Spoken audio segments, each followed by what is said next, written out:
Hi, welcome to For Flow with Chloe, where we have had a few transitioning planets yet again.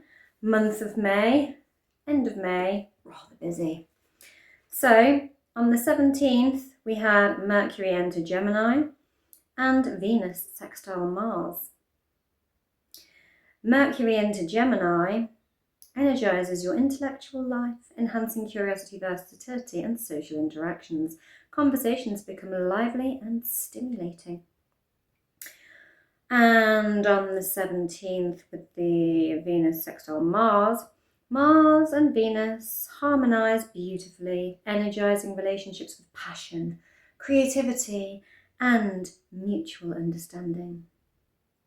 Romance and social interactions thrive. Express your feelings openly and joyfully.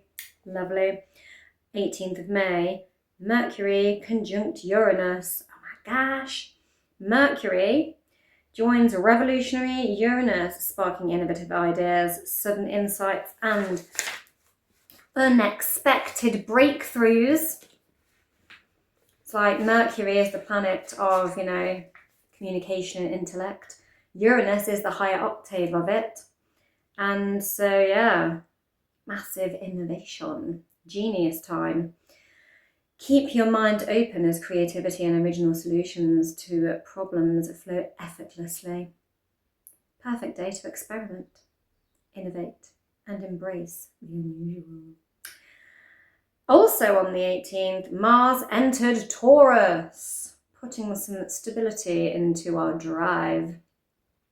Mars moves into steady Taurus, encouraging focused, persistent efforts.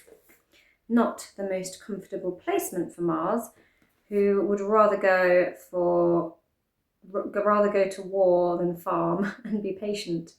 Action becomes deliberate and practical, favouring long-term projects and financial strategies. Patience and determination are your allies. Slow down and steady wins the race during this transit. And then today, on the 19th, Venus enters Cancer. In the tarot, this transit is marked by the Two of Cups, which is called love.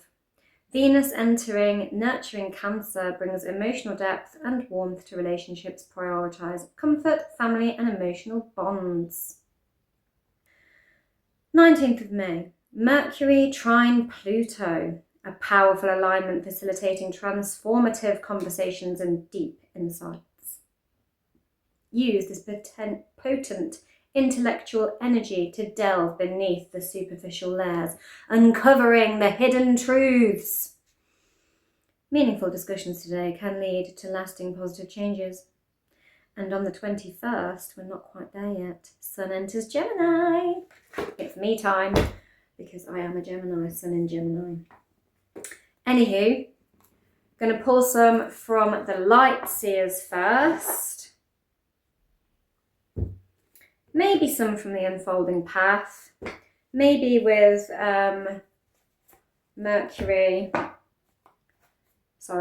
Venus moving into Cancer, we might get the love goddess oracle out also.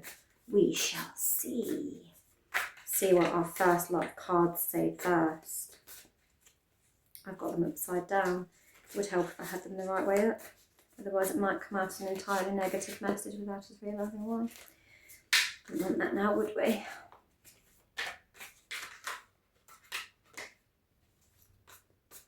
Shuffle, shuffle, shuffle. Interestingly, the first card out we have is the Moon card. Big full moon. We do have a full moon in Sagittarius on the 31st of May here in the UK, which we are toiling away towards. But also the moon is what is hidden beneath the surface, and what the metamorphosis in motion was just saying about that Mercury entering Pluto, Mercury trine Pluto, Uncovering hidden truths. So yeah, revealing what is beneath the surface.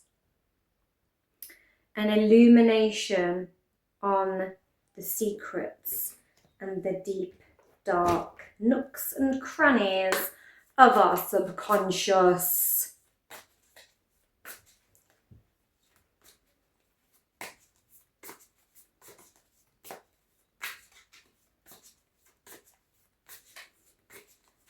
So there may be some revelations.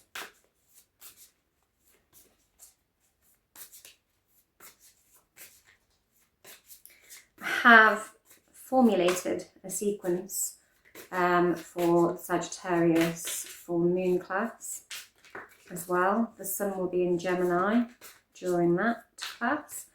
So I've tried to do some kind of fiery Sagittarian-y poses of like bow pose and Natarajasana, very like opening of the solar plexus.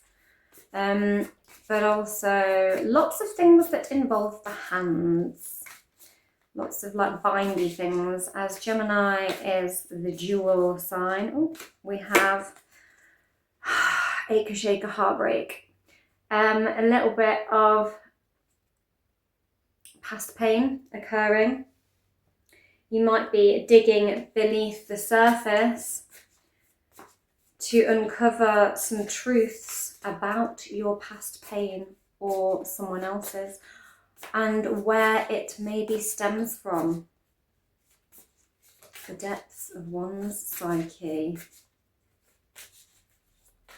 Oh, and we also have turned over at some point, I don't know when, the Three of Pentacles, collective, working together. There was a lot in the Metamorphosis of Motion about Mercury. First of all, having that thingy with trine with Pluto.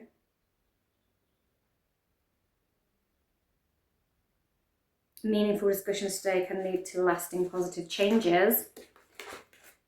So communicating, working together to, you know, to stabilise a situation, group goal kind of stuff, to overcome past pain. And, you know, a trine, a trio, it's quite harmonious as well. And what was the other one? Mercury entering Gemini. Conversations become lively, perfect for networking. And what are these guys doing but working together, networking their way through this beautiful tapestry? They are weaving the threads together for a group project. Collaboration. It's a collab. This one's tumbling out. Ooh. Two of Wands. Little bit of fire, little bit of passion. We've had our one wand, we've got our second wand. Now it's like I have expanded to two. Let me see now where to place it. Plotting and planning about where to go next. And that is rather that kind of getting vibes of the Mars moving into Taurus. It's very like planning and you know, structured and taking action in quite a disciplined way of like planning rather than just like charging in with one's passionate flamey self. It's like having the passion to do something and wanting to expand it and having the drive to do so, but being very sort of measured and considerate of where to go with it, like planning ahead more rather than impulse. Taking action in a stable and prepared manner. A well-considered manner.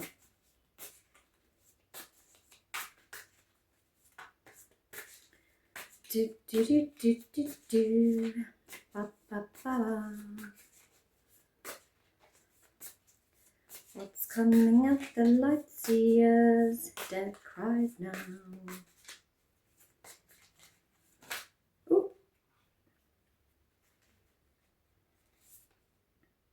We have the Ace of Cups. Little bit of love incoming. Some emotional, heartfelt, pure cupsy energy. And we do have that Venus in Cancer, as we were informed by the Metamorphosis in Motion, Astrology of 2026. We also have the Tower. Very electrical. And with that Mercury and Uranus, was it a conjunction? I believe it was. Let me check. Work was rather draining today. My brain is feeling a little bit not quite that electrically charged as one would suggest on the card. Yes, Mercury conjunct Uranus. Revolutionary, innovative ideas, unexpected breakthroughs. The Tower. Some people quake in fear at the Tower because, like, oh my God, it's all coming down. But it can be this innovative, electrical charge ricocheting through of sudden change, unexpected change. But change does not have to be bad, guys. Change can be revolutionary, yeah? Talking about a revolution. A passionate, emotional revolution that is going to be quite healing in some ways, moving forward from some past pains, and quite revealing. It might feel quite good to get some heartfelt things out in the open and get this sense of like healing and sudden change about the way we go about things, and be looking forward in this very focused kind of way. Quite liking it. I'm quite likey. And we also have, no likey this one, a wee bit of deception. Seven of Swords. Somebody be sneaking around in the shadows, but they're getting a bit caught out under this full moon. We're unveiling the deep, dark secrets. There may be something uncovered about past shame, is what I'm getting. Past pain, past shame.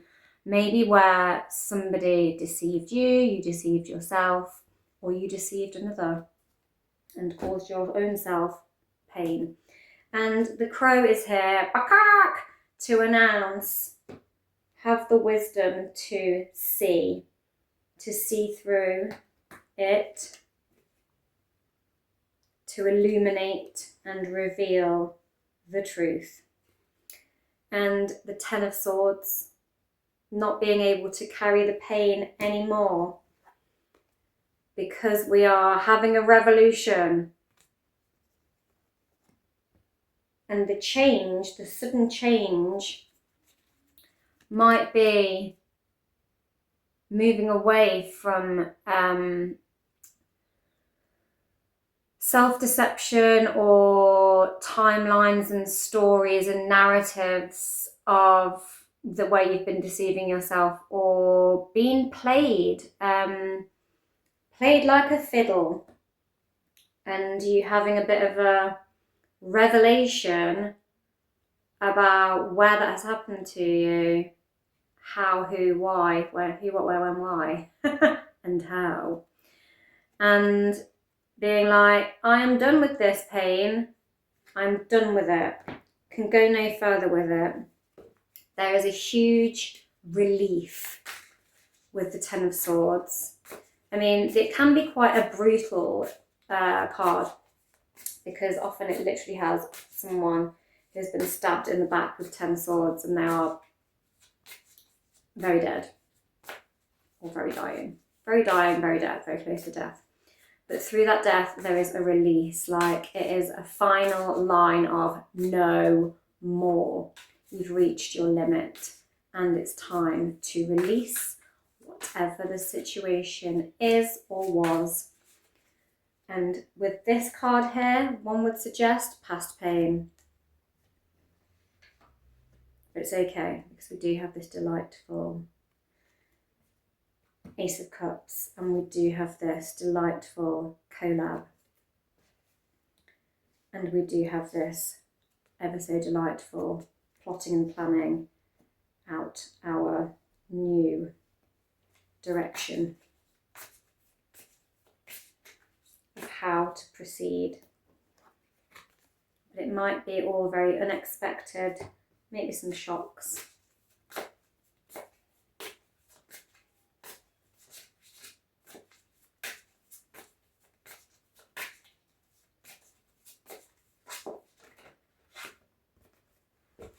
And we have two more. The Seven of Pentacles, growth. He's using his little magical sparkle hand to be like, I manifest growth, I manifest growth. I have strong roots. These are all of the seeds I have planted that are growing into big shiny pentacles beneath the ground, and I draw it up out of the ground into this beautiful, lush bonsai tree. And it's a time for reflection. Reflection on how far we have come. Reflection on our process of growth. And looking forward in a sort of manifesting way of like, I've come this far. I'm pleased with where I've got to. And looking forward, knowing that there is further future growth and abundance to be had. Lovely. And then what I like even better, winner! It is the Six of Wands. Got the wreath, got the spotlights. It's a very Leo, flamboyant victory. I am in the spotlight. It's all about me. I win kind of energy. And so this whole process will be victorious. You will come out feeling like a superstar from it, and you will be victorious. You will be successful. There's an element of leadership as well with that card, leadership and praise. And it is often, you know, someone who has been off on a bit of a journey and they've earned this wreath. And it's often like a guy on a horse and the whole town is like praising him in like a parade and a celebration of his return from a long quest where he's been victorious. And so this is like, I feel like having a victory through all these kind of like lessons you've been on and this journey of growth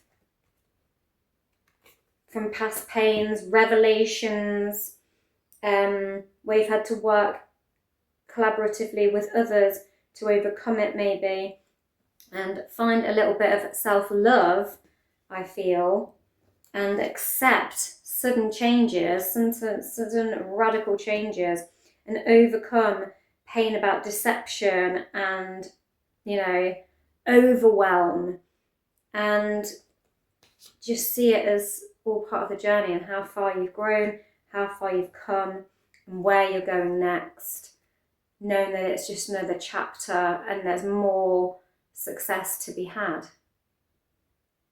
Victorious. I don't think I'm going to take any from the unfolding path. I think the light seers has said it all. I'm going to take one from... I'm going to take one from the Dragon Oracle. And I can't reach it. 1 from the goddess of love, as planned. But I feel like with the Mars in the Taurus thing shift, and as having that very sort of Leo fiery card at the end there of victory. I think Jupiter, at some point in June, so I mean June's a little way off, but we're almost there.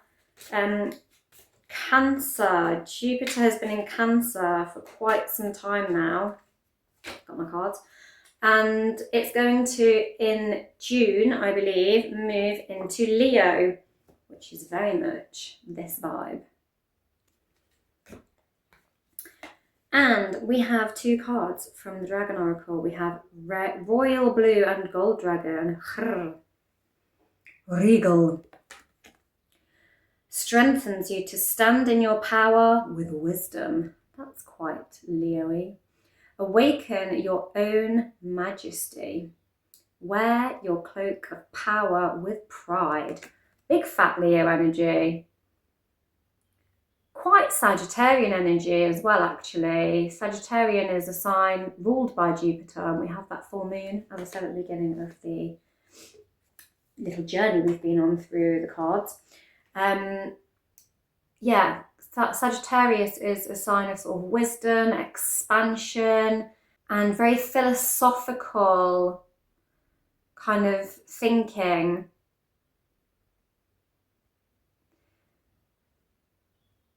They're quite a maverick with it sometimes as well. They're kind of like, they don't always follow the rules to get to that expansion. They kind of follow their own spiritual code to expand into their own wisdom, and they see the bigger picture. And Jupiter moving into Leo is very much about rulership, majesty, pride, power. And so it's like having rulership and leadership of your own self, but in this very spiritually expanded kind of way, and knowing that you've got there via your own code and conduct is what I'm getting, and that you've gained the wisdom and you can stand in your power with wisdom. You've earned the wisdom. If you've been on this little journey here that we've got the cards for, I feel like there is some wisdom to be had, and we can feel quite regal about that wisdom because it's been hard-earned wisdom from what the cards are saying. And Silver Dragon illuminates your potential with higher light. Nice. Access untapped resources. Look into your soul. See higher possibilities. Higher! We're going higher, guys. And that's that very kind of Sagittarian, expansive, give me more spiritual wisdom to see the bigger picture about my life and my soul and who I am and where this is all going and the meaning of life and all that jazz. Right. I'm going to take one from Goddess of Love, unless it gives me more than one.